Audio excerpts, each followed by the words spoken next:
Okay, I think we are live right now. So just a minute.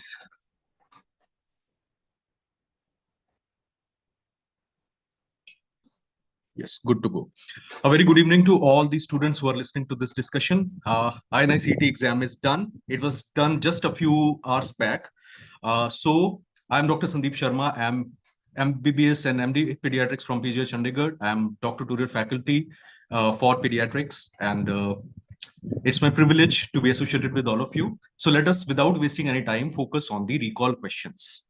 Uh, Paper exam pattern, what was the overall weightage of the paper, various subjects, how the paper was, how many repeats were there, and what should be the cutoff and where you are standing. That insight we all at DocTutorials will be coming up at 8 o'clock immediately after the session is over.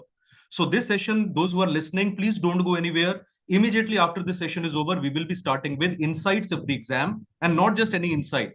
We will be talking about what should be the expected cutoff, where you stand, and do you have a chance. And not just myself, the entire team of DocTutorials will be joining you together. So we'll be doing it in a very novel way. But let us first focus on pediatrics.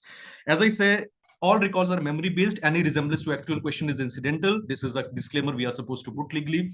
Answers are based upon the question frame and options mentioned. If there is a change in the question stem, what was the exact question, you people will know better. But if there is any change, the answer of the question is also liable to change. So again, keep it in mind. And references which I have used are OP Guide 10th edition, Nelson 22nd edition, and AIMS Protocol Neonatal 2024 edition.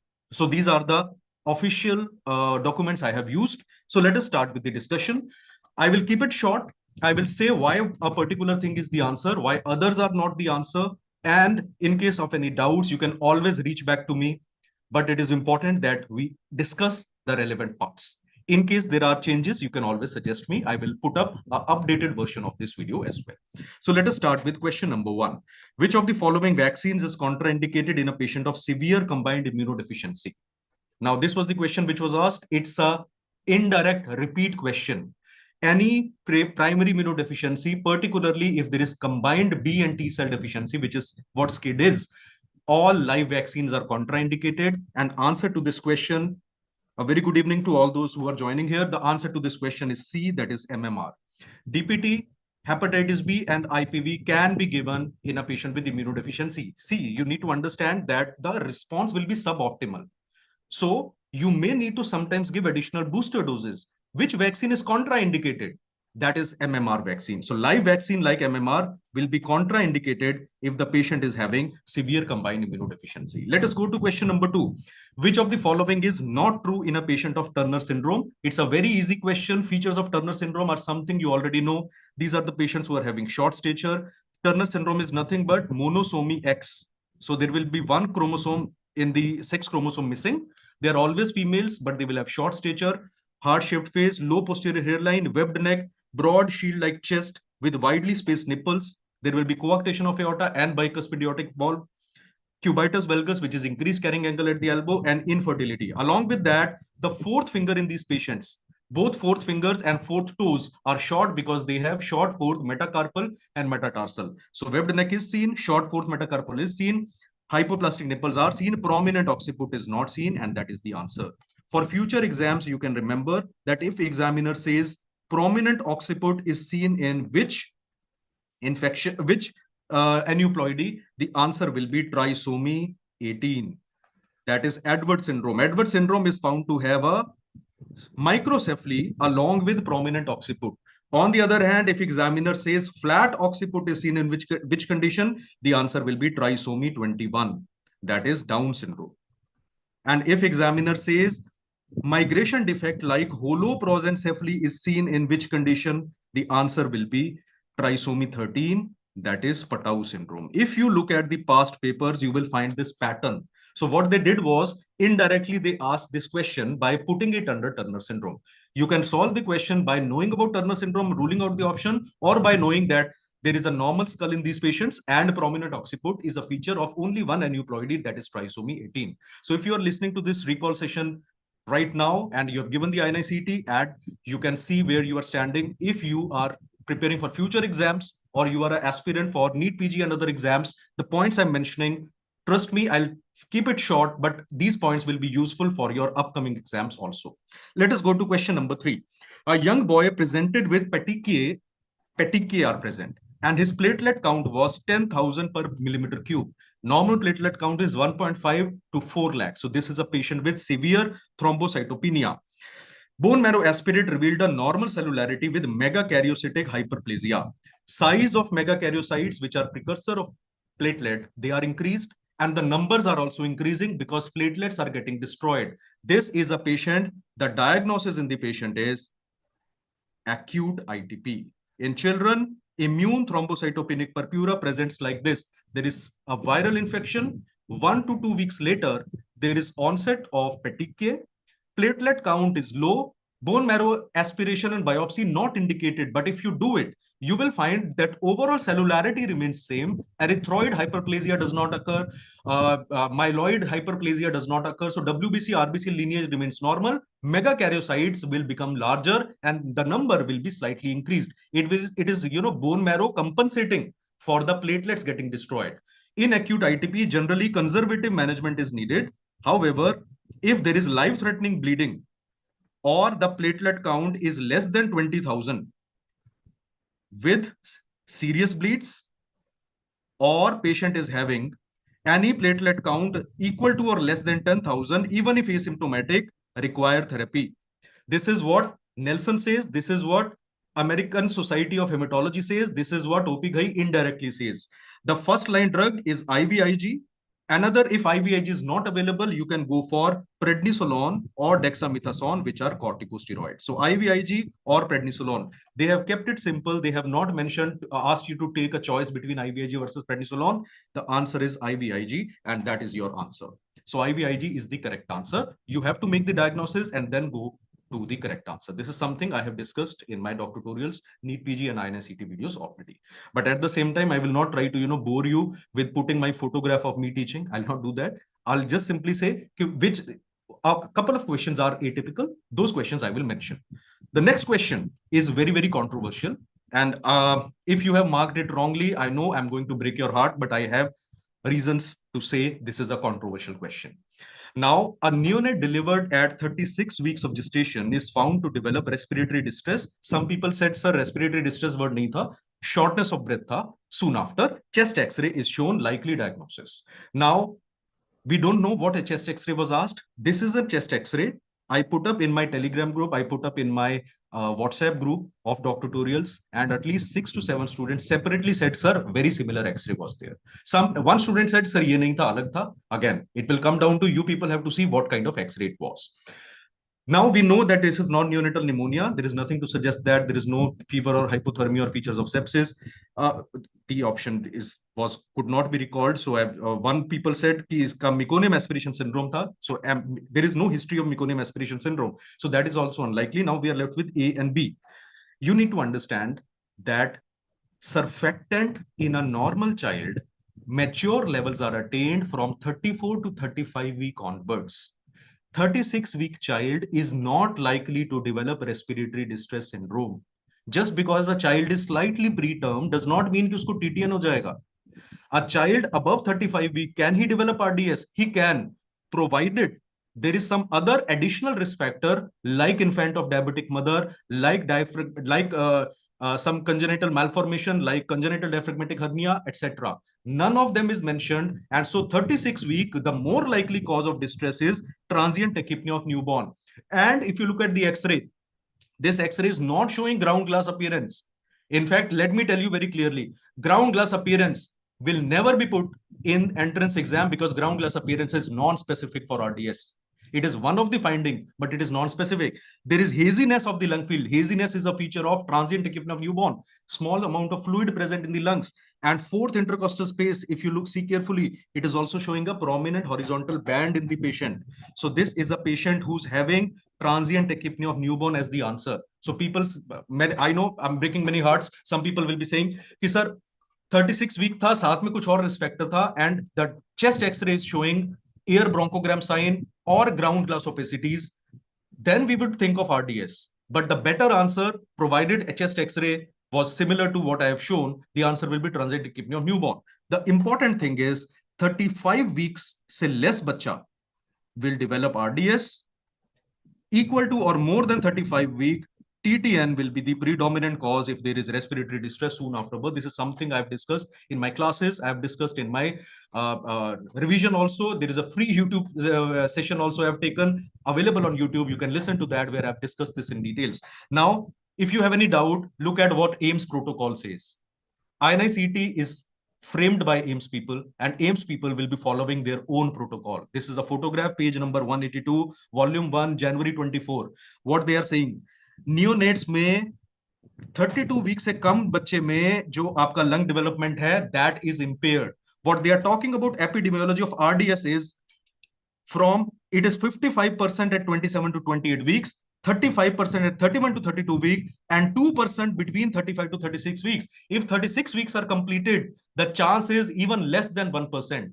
If you go into the chapter of TTN, chapter TTN alag nahi hai, it's a part of respiratory distress in term babies. They say respiratory, it is the most common cause of respiratory distress in late preterm and term babies, means 35 week onwards. Most common cause is TTN. You do not see RDS in a 36-week child. I'm a practicing pediatrician. Last delivery I attended was about 1.5 months back, but still I do attend. And 36 week, you do not think of RDS if there is distress in the child, unless there is another risk factor. So answer to this question is B compared to A. I'm looking at the messages also. Saikat Ghosh, I told you less than 35 week. What did I, if you read all the standard textbooks, they clearly say 34 week onwards, 35 week onwards, normal surfactant levels are attained. It's a previous year question also. So if 35 week onwards, normal surfactant is attained, if there is no other risk factor mentioned, it cannot be RDS. It has to be TTN. And that is your answer, right? Next thing.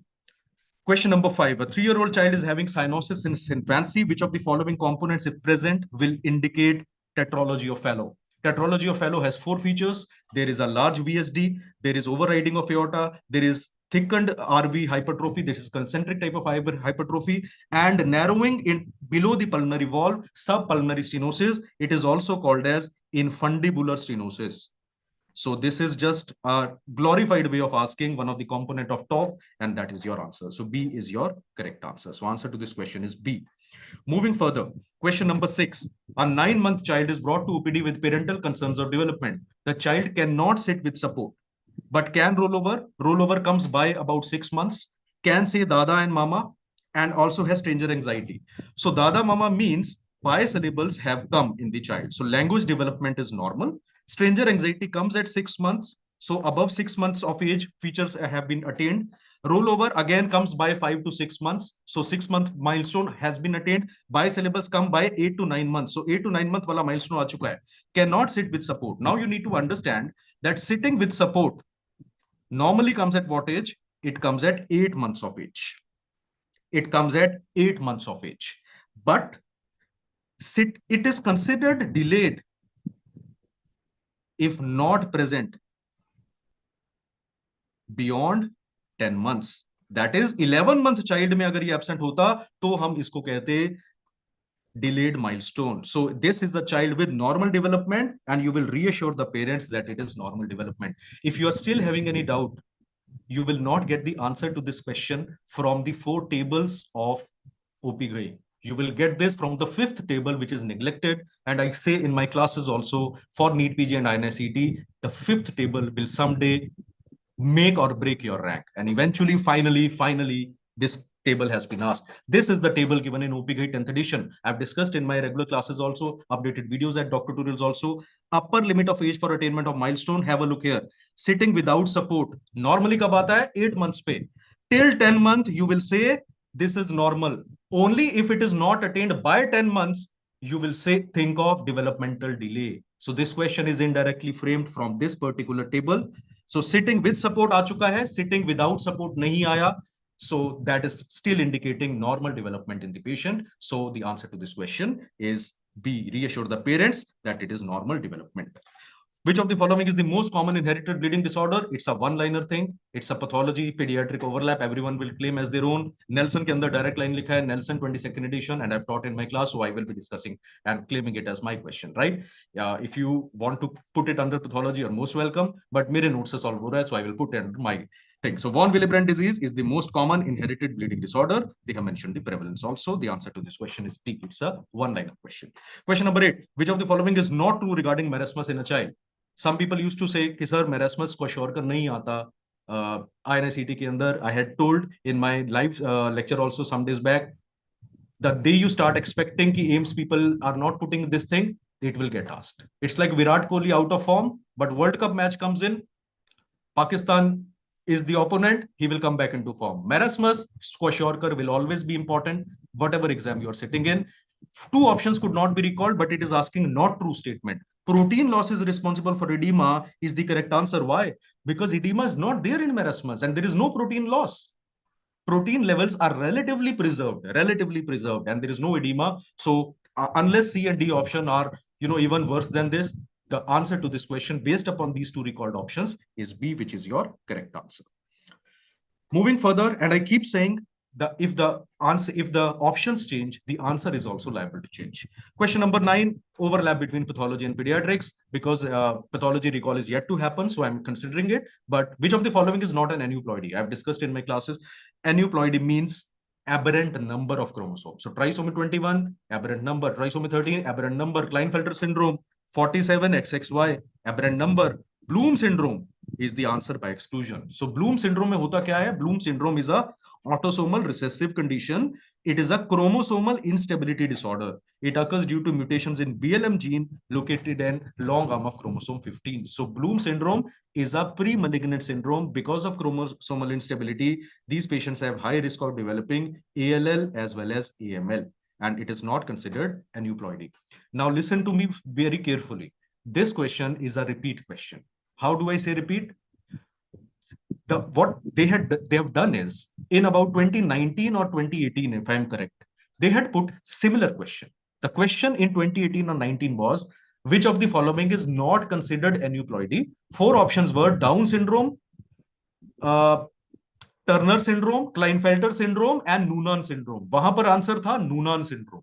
What they have done is, now they have replaced Turner with trisomy 13 and they have replaced Noonan with Bloom syndrome. So aneuploidy ka definition, if you know, you will know the answer to this question. So future also this question can get repeated. Question number 10. Which of the following is or are incorrect regarding breastfeeding technique? Now the answer will depend upon what options are given to you. Infant's chin should be touching the breast is correct. Infant's lower lip should be inverted. No, it should be everted. So it is not correct. Greater part of areola above the breast should be covered. No, greater part of areola above the breast should be visible compared to lower part. So this is not correct. An infant's cheek should appear full during effective suckling. Yes, if he's suckling properly, there will be milk and there will be some degree of air and the cheek will appear to be full when the child is attached. So this is a correct technique. So what is the question asking? Incorrect things. Incorrect is 2 and 3. So 2 and 3 is your correct answer. Whatever was mentioned, if this is the table you are supposed to remember, it's a very, very important WHO table. Chin, whenever the baby is properly attached to the breast, chin should be touching the breast, mouth should be wide open, lower lip should be curled back. We call it as lower lip should be everted. Cheeks should be full and round. More areola should be visible above the top lip. Rhythmic suck and swallow should occur with pauses, and feeding should be pain-free for the mother. Baby ko to pain nahi hoga. Mother, if mother feels pain, attachment is not correct, right? So these are the points additional you need to remember. Question number 11. Which of the following best explains the mechanism of breast milk jaundice? Direct question, indirect repeat, direct question taken. It's a previous year topic. There was a similar topic asked in INI-CET November 24 also. So if you had read this topic there, this question, this would have been a piece of cake for you. There are 2 types of jaundice related to breast milk. One is breastfeeding, second is breast milk jaundice. Feeding is due to inadequate feeding, that is benign contactity. Breast milk jaundice is rare but severe. There are substances in breast milk which inhibit conjugation or they deconjugate the already formed conjugated bilirubin, leading to rapid rise in bilirubin. But do you need to stop breastfeeding? No. Aggressive therapy is what you give. And among the options given, C is your correct answer. Look at what AIMS protocol itself is saying. Look at this thing. Breast milk jaundice is a common and mostly benign cause occurring in up to 30% of infants. It is observed in infants otherwise gaining adequate weight. A few proposed theories for its occurrence are high free fatty acid concentration in breast milk, causing bilirubin displacement from albumin. See, it is a common cause of prolonged jaundice. So let me be clear.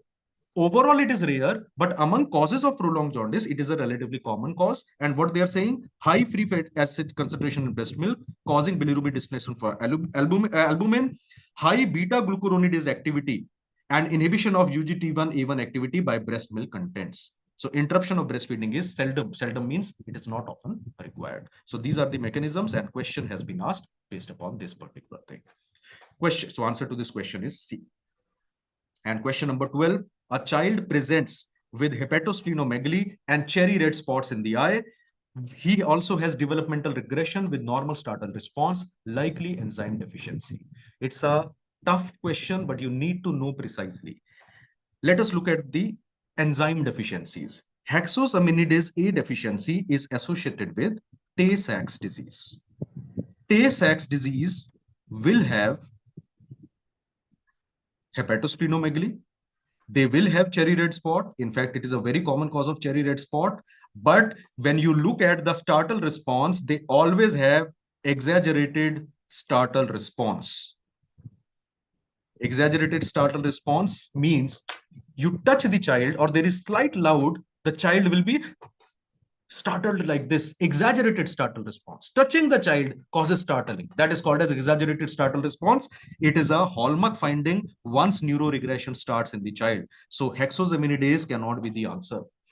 Aryl sulfatase A deficiency produces metachromatic leukodystrophy. Metachromatic leukodystrophy. These patients will have neural regression. They may have cherry red spot. Nelson says cherry red spot is found in 25% patients, but they have no hepatosplenomegaly because hepatosplenomegaly is mentioned. So this is also ruled out. Glucocerebrosidase deficiency, Gaucher disease has been asked multiple times. Glucocerebrosidase deficiency will produce Gaucher's disease. Gaucher's disease, the classic Gaucher's disease type 1, 2, and 3, all the three variety. Nelson says no cherry red spot is seen. Plus, the developmental regression is not found in all individuals, only the acute neuronopathic form it is found. And so D is not the answer. What are we left with? Sphingomyelinase deficiency. This causes what you call as Niemann-Pick disease. I'm writing the short form. Type A, it is of three types, type A, B, and C. Niemann-Pick disease type A, it is the classic Niemann-Pick disease, also most common variety. These are the patients who will have hepatosplenomegaly. They will have cherry red spot. They will have regression, neuroregression, but they will have preserved, that is normal startle response. And this, my dear friends, is the correct answer. It's a tough question. What it means is respiratory disorders, severe acute malnutrition, development milestone, lysosomal storage disorder, vaccines. These 4 or 5 topics, if you do them properly, you will be doing great in your exam. So all that I wanted to mention here was the details. Just a minute. The details, these are the 12 questions which have been contributed. Out of them, if you look at 2 or 3 questions are overlapping with other subject, but about 9 to 10 questions. This is the general number of questions that you get in INI-CET from pediatrics. In case you have any doubts, you can always reach out to me. And also remember, if the option changes, the answer will also change. So that is all from my end. Please don't go anywhere. Review of the bird's eye view of the exam, how it was and where do you stand, that is also started. So please join there at DocTutorials. We are always there to help you out. For any comments, please reach out in the comment section. Thank you so much.